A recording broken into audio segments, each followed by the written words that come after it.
எல்லோருக்கும் வணக்கம். இது சாம் டாக்கிஸ். நான் நிக்சன் ராஜ்.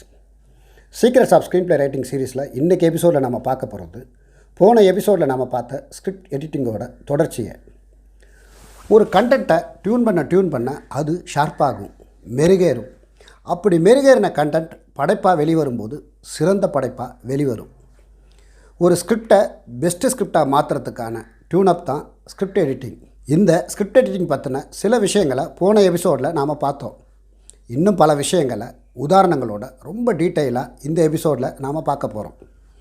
சாம் டாக்கிஸ் சேனலை இது வரைக்கும் நீங்கள் சப்ஸ்கிரைப் பண்ணலன்னா உடனே சப்ஸ்கிரைப் பண்ணுங்கள். சப்ஸ்கிரைப் பட்டனை ப்ரெஸ் பண்ணிவிட்டு பக்கத்தில் இருக்க பெல் பட்டனையும் ப்ரெஸ் பண்ணுங்கள். அப்போ தான் நான் போடுற ஒவ்வொரு வீடியோவுக்கும் உங்களுக்கு நோட்டிஃபிகேஷன் உடனே வரும். வாங்க வீடியோவுக்குள்ளே போகலாம்.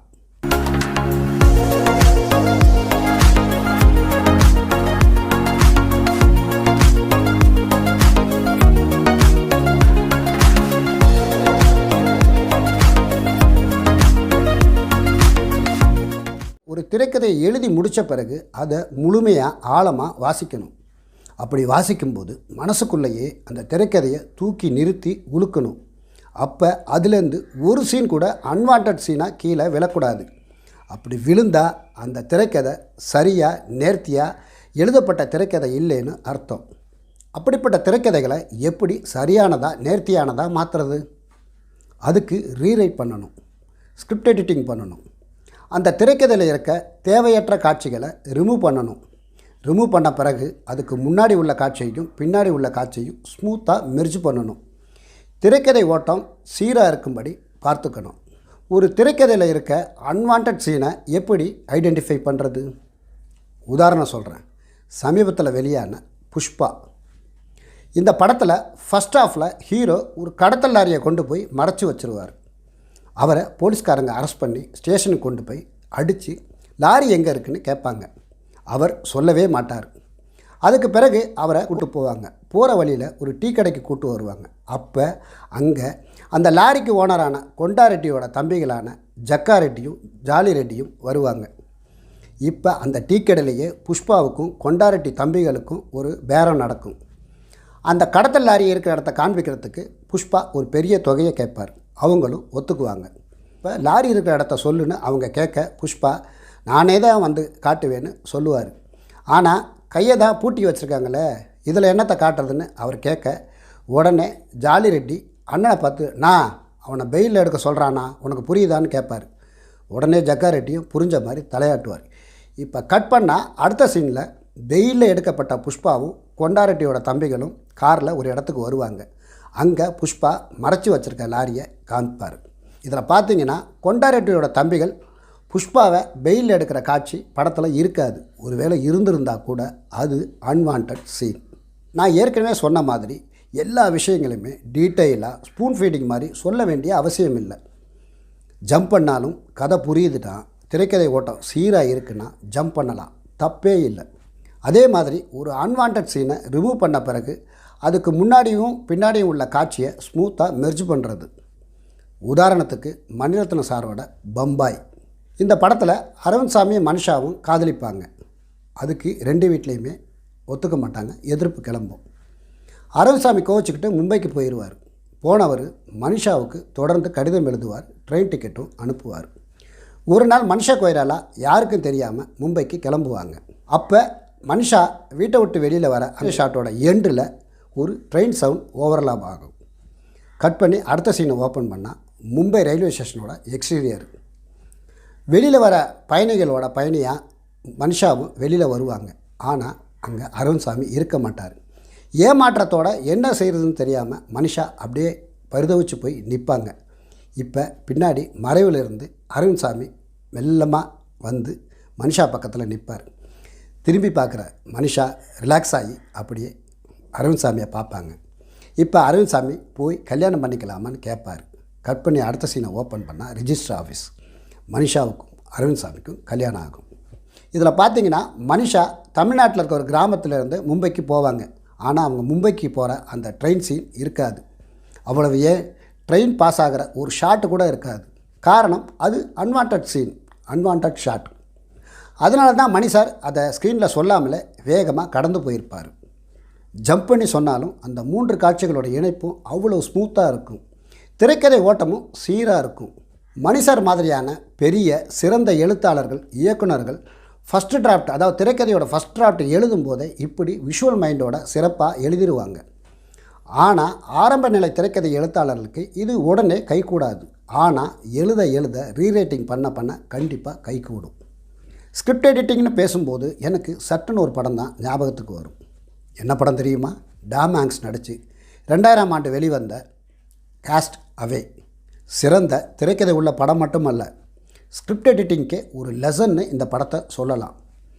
அவ்வளவு அற்புதமான ஸ்கிரிப்ட் எடிட்டிங் பேட்டர்ன்கள் எல்லாம் இந்த படம் பூராவுமே நிறைஞ்சிருக்கும். முதல்ல இந்த காஸ்ட் அவே படத்தோட திரைக்கதையோட சுருக்கத்தை பார்ப்போம். இந்த படத்தில் ஹீரோ பெரிய கார்கோ ஃப்ளைட்டெல்லாம் வச்சுருக்கிற ஃபெடெக்ஸுங்கிற ஒரு கொரியர் கம்பெனியில் சூப்பர்வைசராக வேலை பார்க்குறாரு. அவருக்கு கெல்லின்னு ஒரு துணைவியும் இருக்காங்க. ஃபெடெக்ஸ் கொரியர் கம்பெனி உலகத்தில் இருக்க எல்லா நாடுகளுக்கும் ஃப்ளைட்டு மூலமாக சர்வீஸ் பண்ணிக்கிட்டு இருக்கும். அப்படி ஒரு நாள் மலேசியாவுக்கு போகிற ஃப்ளைட்டில் ஹீரோவும் இன்னும் 4-5 ஃபெடெக்ஸ் ஊழியர்களும் போவாங்க. போகிற வழியில் விமானம் விபத்துக்குள்ளாகி பசிபிக் பெருங்கடலில் விழுந்துடும். அந்த விமானத்தில் இருந்தவங்களில் ஹீரோவை தவிர எல்லாருமே கடலில் இறந்து போவாங்க. ஹீரோ மட்டும் எப்படியோ தப்பிச்சு பக்கத்தில் இருக்க ஒரு சின்ன தீவில் ஒதுங்குவார். அந்த தீவில் மனிதர்களே இருக்க மாட்டாங்க. குடிநீர் கிடையாது, நெருப்பு கிடையாது. ஒரு மனுஷன் வாழ்வதற்கான எந்த விதமான அடிப்படை வசதிகளும் இல்லாத ஒரு சின்ன தீவு. சில தென்னை மரங்களும் ஒரு மலை மட்டும்தான் இருக்கும். இப்போ ஹீரோ அந்த தீவில் எப்படி சர்வைவல் பண்ணுறாரு, அந்த தீவுலேருந்து தப்பிக்க எப்படியெல்லாம் முயற்சி பண்ணுறாரு, 4 வருஷம் கழித்து அந்த முயற்சியில் ஜெயிச்சு எப்படி அந்த தீவை விட்டு வெளியேறி தன்னோட நாட்டுக்கு வராருங்கிறது தான் காஸ்ட் அவே படத்தோட திரைக்கதையின் சுருக்கம். இந்த படத்தில் பார்த்திங்கன்னா ஒரு இடத்துல ஹீரோ குடிநீர் கிடைக்காம ரொம்ப சிரமப்படுவார். அப்போ ஒரு தென்னை மரத்துலேருந்து ஒரு தேங்காய் விழும். அதை பார்த்ததும் இவருக்கு ஒரு யோசனை தோணும். இப்போ கட் பண்ணால் அங்கே இருக்க எல்லா தென்னை மரங்களுக்கு கீழே விழுந்திருக்க தேங்காய்கள் எல்லாம் எடுத்துகிட்டு ஒரு இடத்துக்கு வருவார். ஆனால் அந்த தேங்காய் மட்டையை உரிக்கிறதுக்கு ஆயுதம் எதுவும் இல்லாததால் ரொம்ப சிரமப்படுவார். கல்லில் மோதுவார். அப்புறம் அதை கீழே வச்சு வேறொரு கல்லை வச்சு அதை உடைக்க ட்ரை பண்ணுவார். அப்போ கல் தான் உடையும். ஆனால் உடஞ்ச கல்லில் ஒரு கல் கூராகி ஆயுதம் மாதிரி மாறும். இப்போ அதை வச்சு அந்த தேங்காய் நாரை உரிப்பார். உரித்து உள்ளே இருக்க தேங்காயை வெளியில் எடுப்பார். இப்போ ஆசையாக அதில் உள்ள இளைஞரை குடிக்கிறதுக்காக ஒரு கல்லில் உடைப்பார். ஆனால் உடைச்ச வேகத்தில் இளைஞரெல்லாம் தரையில் சிந்தி வீணாக போயிடும். 1-2 துளி தான் அவர் கையில் இருக்கும். இப்போ என்ன செய்கிறதுன்னு யோசிப்பார். இப்போ கட் பண்ணி அடுத்த சீனை ஓப்பன் பண்ணால் அவர் கையில் ஏற்கனவே தேங்காய் நார் உரிக்கப்பட்ட ஒரு தேங்காய் இருக்கும். அந்த தேங்காயோட கண்ணில் ஒரு சின்ன கூரான கல் வச்சு ஓட்டை போடுவார். ஓட்டை போட்டவர் அதில் உள்ள இளநீர் பூரா வேஸ்ட் ஆகாமல் மொத்தமாக குடித்து தன் தாகத்தை தீர்த்துக்குவார். அதே மாதிரி இன்னொரு காட்சியில் அந்த தீவில் வேறு யாராவது மனிதர்கள் இருந்துட மாட்டார்களாங்கிற நப்பாசையில் ஹெல்ப்னு கத்திக்கிட்டே இருப்பார். ஒரு கட்டத்தில் ஓஞ்சு போய் அப்படியே நிற்பார். இப்போ கட் பண்ணால் அடுத்த ஷாட்டில் அந்த கடற்கரை மணலில் ஹெல்ப்னு எழுதியிருக்கும். அந்த எழுதியிருக்கிற முனையில் அவர் எழுதி முடிச்சிருப்பார். ஒருவேளை வானத்தில் ஃப்ளைட்லேருந்து யாருனா போனால் அந்த ஹெல்ப்புங்கிறத பார்ப்பாங்கங்கிறதுக்காக அப்படி எழுதியிருப்பார். இதே மாதிரி அந்த படத்தில் நிறைய காட்சிகள் இருக்கும். எல்லாமே ஆஃபேல தான் இருக்கும். ஆல்ரெடி சொல்லி முடிக்கப்பட்டதாக இருக்கும். ஆனால் படம் பார்க்கும்போது நமக்கு புரியும். ஒரு இடத்துல கூட வேஸ்ட் சீனே இருக்காது, வேஸ்ட் ஷாட்டே இருக்காது. அதே மாதிரி அந்த படத்தோட ப்ரீ கிளைமேக்ஸ், அந்த தீவில் உள்ள மரங்களை எல்லாம் வெட்டி எப்படியோ கயிறு திரித்து ஒரு படகை உருவாக்கி அந்த தீவிலேருந்து தப்பிப்பார் ஹீரோ. இப்போ நடுக்கடலில் வரும்போது ஒரு பெரிய புயல் அடிக்கும். அந்த புயலில் எப்படியோ போராடி தப்பிப்பார். ஆனால் அவர் உடம்புல இருக்க அவ்வளோ வலிமையும் போய் அப்படியே ஒரு திக்கற்றவனா அப்படியே படுத்து ஜடம் மாதிரி கிடப்பார். இப்போ அவர் பக்கத்தில் ஒரு பெரிய கண்டெய்னர் கப்பல் கிராஸ் ஆகும். அந்த சத்தம் எங்கேயோ ஒரு ஓரமாக கேட்டு மெல்லமாக திரும்பி பார்ப்பார். பார்த்தா கப்பல் போயிட்டுருக்கும். ஹெல்ப்புன்னு கூட அவரால் கத்த முடியாது. ஆனால் மனசுக்குள்ளே அவரோட அந்த துணைவியோட பேர் அவருக்கு தோணும். அதனால் ஹெல்ப்புங்கிறதுக்கு பதிலாக கெல்லின்னு அப்படியே கையை காட்டுவார். இப்போ கட் பண்ணால் கெல்லியோட வீட்டில் ஃபோன் ரிங் ஆகும். கெல்லி வந்து ஃபோனை எடுப்பாங்க.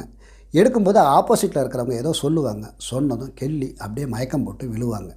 கேமரா பேன் ஆனா அங்கே ஒரு ஆண் உட்காந்துருப்பார். அவர் ஒரு பெண் குழந்தைக்கு சாப்பாடு ஊட்டிக்கிட்டு இருப்பார். இப்போ கட் பண்ணால் ஒரு ஃபெடெக்ஸ் ஃப்ளைட் வந்துக்கிட்டு இருக்கும். அதில் ஹீரோ நல்லா முடியெல்லாம் வெட்டி கோட் சூட்டெல்லாம் போட்டு அப்படி ராயலாக வந்துக்கிட்டு இருப்பார். இதில் பார்த்தீங்கன்னா நடுக்கடலில் தத்தளிச்சிட்ருக்க ஹீரோ அந்த கண்டெய்னர் ஷிப்பை பார்த்து கையை தூக்குற ஷாட்டு தான் இருக்கும். அடுத்த சீன் இமீடியட்டாக கெல்லியோட வீட்டுக்கு போகும். அந்த கப்பலில் உள்ளவங்க ஹீரோவை பார்த்ததோ ஹீரோவை காப்பாற்றினதோ இருக்காது.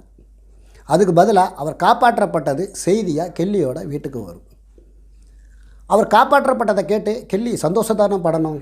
ஏன் மயக்கம் போட்டு விழுகுறாங்கன்னா அதுக்கும் பதில் அந்த பேனிக் ஷாட்டில் இருக்கும். ஏன்னா 4 வருஷமான ஹீரோ இறந்துட்டாருன்னு நினச்சி கெல்லி வேற ஒருத்தரை கல்யாணம் பண்ணி ஒரு பெண் குழந்தையும் பெற்றிருப்பாங்க.